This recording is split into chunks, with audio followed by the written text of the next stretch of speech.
Right, folks, it is December the 17th, and I should have been out wild camping last night. I didn't. Couple of reasons why.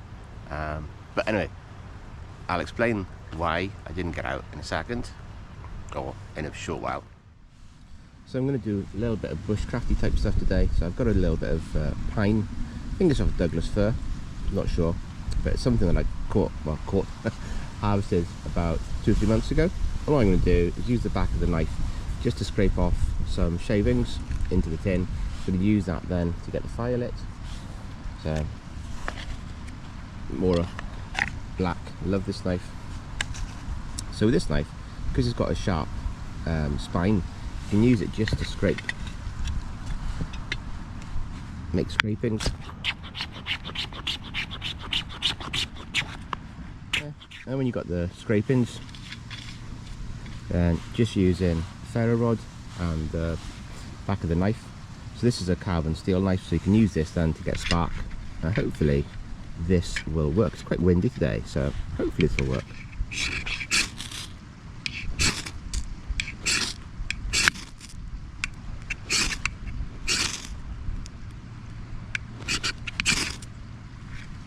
There we go.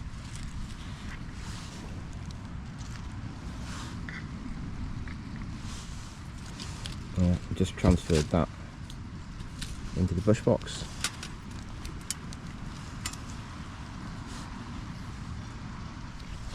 So that actually went a lot easier than I thought it was going to go.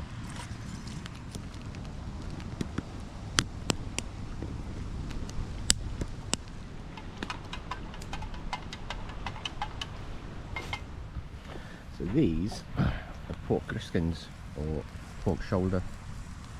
Very, very tasty. Back in December last year, I set myself a goal of going wild camping once every month for the entire year, and it's now December and I've nearly managed it. I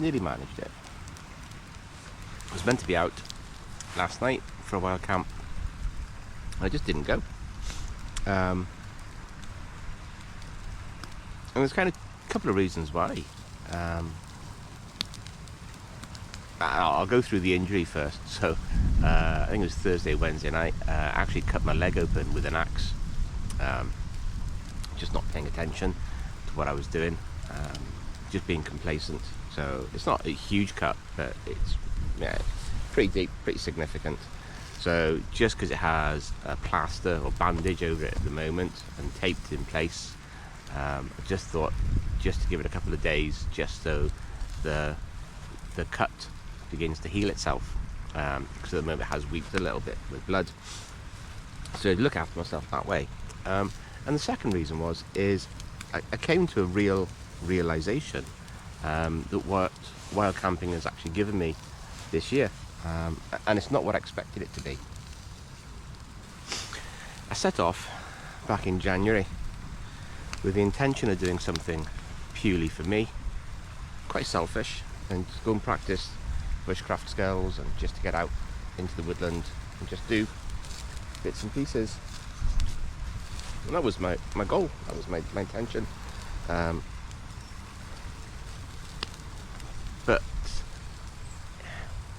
what started off as a solo quickly changed bizarrely, and I didn't notice it to begin with. So January's myself just camping in a tent. In February I saw two guys, I didn't know them, Andy and Dave, and saw that they were going down to the Mourns for a camp, so I just cheekily asked if I could go along. So that then presented opportunities to go camping with people more regularly. So me and Dave ended up doing a lot of camps this year together, as you've seen in the videos, and then Andy was out with us as well last month, but I didn't put a video up. Put some pictures and stuff up of us out. So Andy was with us, and then we also had a community camp in August that Andy organised. So it must have been about 8 or so of us, and it was brilliant. And this is the thing that I've discovered the most, is that I thought I was somebody who didn't like people want to be with other people, and I'm actually so wrong. I actually love community.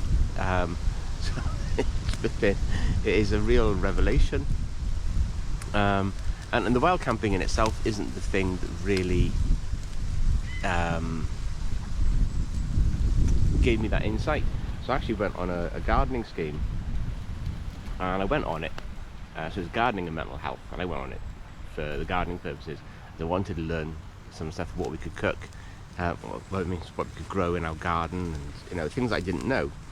And so I went on it, and I thought I was okay. I thought I was actually in a good place mentally, everything else. And holy moly, second week in, and it just hit me. I was actually carrying a hell of a lot of anger around with me. And even I began to identify where it actually came from in my youth. And the course then was absolutely brilliant. So Deborah and Brett were incredible, and Peter obviously for organising it all as well. But no, it was absolutely so insightful. And the people, again, the other participants on the course, it was only 8 weeks, of which 2 weeks I missed because one was ill and the other had to get my car in for MOT. So despite that, the 6 weeks I was there, it was absolutely so insightful, so life-changing, life-affirming in many different ways, in that we went in there and it was just a bunch of individuals, all with their own little problems we didn't even realise that we had. And we created a real community where you actually care about other people. And that I found, I didn't expect. So that was really, really interesting. And I also have to give a shout out here to Greg. So Greg's one of my subscribers, and he actually bought me a coffee this week. So I actually have a link, buy me a coffee thing. So I really appreciate that. And then we actually met up for a chat, and I'm not going into that conversation or anything, but it was brilliant. And it was from that conversation and a case of, I was planning to go out yesterday, and that would be my last camp of the year, or potentially my last camp of the year, and it was going to be a solo camp. And I sat on it and reflected, and I thought, you know what, I don't want to go on a solo camp. I actually enjoy community, I actually enjoy going out with other people, I actually enjoy that aspect of being with others. And I hadn't really accepted that that's what this was all about. So I do have one camp left to do this month, but I'm going to do it only if I'm out with other people. I'm not going to do it by myself. And it's not that I'm scared of going out, far from it. I do enjoy going out for hikes and walks and camps and stuff by myself, but that thing of community, of bringing people together, of stories around a campfire, of the shared experience, that's what I've really got out of this year, and that has been brilliant. That has been exceptional. So Dave and Andy, thank you so much for your company this year. It has been brilliant. Looking forward to next year, seeing what's happening, and also to see who else I can connect with. So how much of a community do we have up on the north coast of Northern Ireland where I live? How many more people can we get out to come wild camping? So I know I touched base with Greg, so definitely going to do something with Greg, either the end of this year or sometime next year. Yeah, but it has just been, it's been a revelation. I'm actually really, really happy. Just sat here cooking away, and it is just, yeah, well, I didn't feel the need, the necessity to get out by myself. I kind of felt that I'm looking for connection, not solitude. And I think a lot of that has to go down to the work that Deborah and Brett did. So thank you very much. So they are my pork Griskins on the go. I know they shouldn't be cooked over an open flame. I know they should be cooked on coals and everything else. But the wood's wet, so I'm having just to, I'm just cooking. It is what it is, and I don't care. It is what it is. It's not perfect. I'm not. Who is? Well, Catherine would say that she is, and she's probably right. Yeah, but I'm not. Anyway, this is what I'm looking at. It's my views.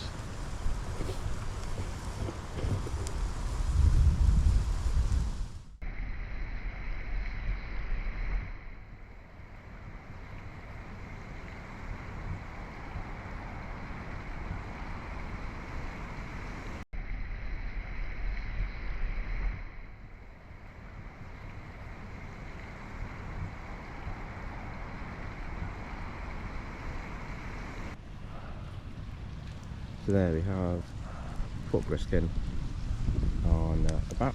Didn't bring any sauce like an idiot, but there you go.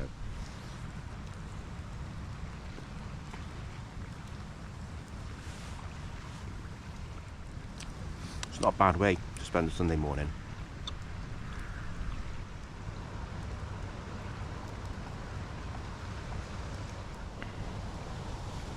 So, what can wild camping give you?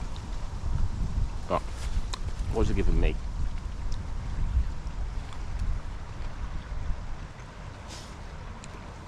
Friendship, community, peace. I'm definitely a nicer person than I was this time last year. Very much a nicer person, a lot more relaxed. I think this time last year I was looking for confrontation, looking for a fight.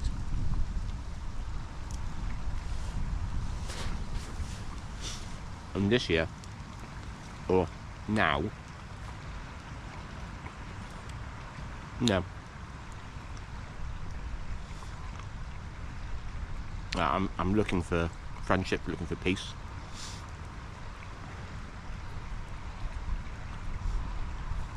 Looking to connect with others, to share, to help.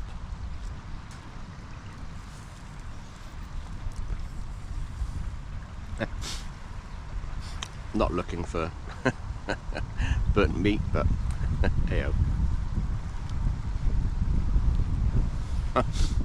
Looking to improve my cooking skills.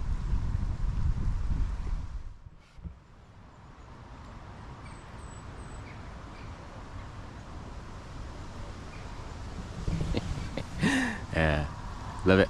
Literally 15 meters away from the path, and no one can see me, but I can hear people and see people when they're walking past. Awesome. Anyway, the Bushbox XL titanium, brilliant bit of kit. So I've been out here for about an hour, maybe over an hour so far, and in terms of fuel efficiency, so I brought down, I think, about 4 little pieces of wood this size, which is the oak that I brought from home, and then in terms of keeping it lit, all I've used is what, 2 sticks, so they're only about 3 or 4 foot long. Just use one of them. They're not very big. You see how big they are, tiny. So that's all I've needed to keep this going for an hour, about an hour and a bit.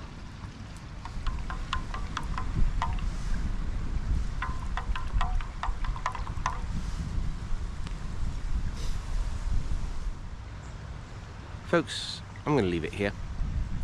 My morning's done. Just going to chill now for about an hour or so. Thanks so much for watching if you're still here. Really do appreciate that. Guys, I wish you all a happy Christmas and New Year. If you haven't subscribed, please do. I mean, if you're still watching and you haven't subscribed, then, you know, come on. Thumbs up, subscribe, helps me, helps the channel, and make you feel good. It's one thing I'm going to leave you with. So, I watched a program on telly. There was an interview between the Dalai Lama and Desmond Tutu, and it was all about joy and happiness. Where does joy and happiness comes from? And it would appear that joy and happiness comes from giving to others, and they validated this with science. So if you do a kind thing for yourself, you'll feel good for a couple of hours, but if you do a kind thing for other people, it can last for 2 to 4 weeks. That feeling of goodness that you've done something kind for someone else will last for 2 to 4 weeks. And what science has also shown is that actually changes I think it's the RNA, the structure of your blood. So you're more likely to be able to fight infection, and be healthier. And that is just amazing, just from kindness. And again, this is all scientifically proven. So yeah, kindness. That's what I'm taking forward, is kindness. Being kind to others, to be kind to myself. But to help people. Yeah, that's it. So, with that, folks, cheers. Thank you very much. Stay safe, guys.